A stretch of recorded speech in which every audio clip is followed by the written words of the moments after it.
Welcome to our channel. Today we how to create a Facebook page with Facebook quick tutorial step by step clearly. Open your web browser and go to the Facebook homepage. Log into your Facebook account using your credentials.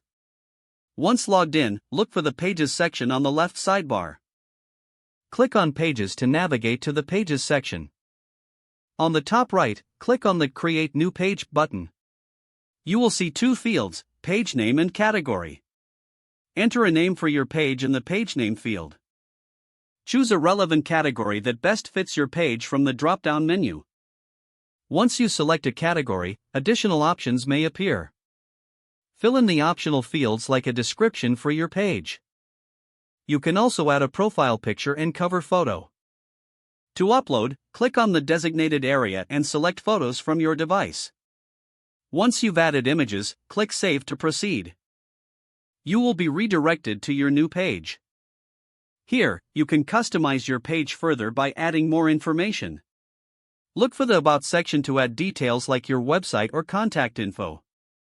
When ready, click on Publish to make your page live. Your Facebook page is now created and publicly accessible. Share your page with friends to start building your audience. Keep an eye on notifications for engagement with your posts.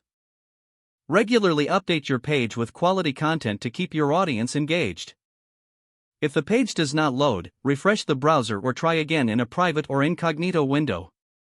Make sure you are using the correct email address, then retype it carefully to avoid small typos. If your password is not accepted, use the reset option and create a new strong password you can remember. Check your spam folder for verification or security emails, then complete any requested confirmation steps.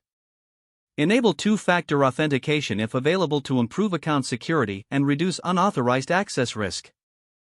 After signing in, review your profile details so your contact information and settings are accurate and current.